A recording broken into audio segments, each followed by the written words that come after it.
मोठी बातमी समोर आली आहे। मागील काही दिवसांपासून जिल्हा परिषदेच्या अध्यक्षपदासाठी महाविकास आघाडी आणि महायुतीमध्ये रस्सीखेच सुरू होती। मंत्री चंद्रकांत पाटील यांनी भाजपचाच अध्यक्ष होणार असा दावा केला होता।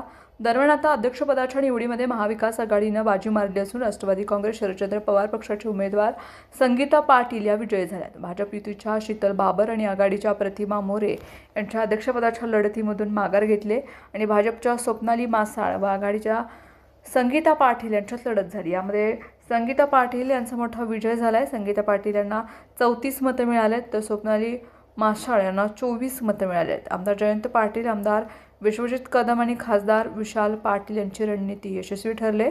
सांगली जिल्हा परिषदेच्या उपाध्यक्षपदाच्या अत्यंत चुरशीच्या निवडणुकीमध्ये महाविकास आघाडीचे ऋषिकेश लाड यांनी बाजी मारली।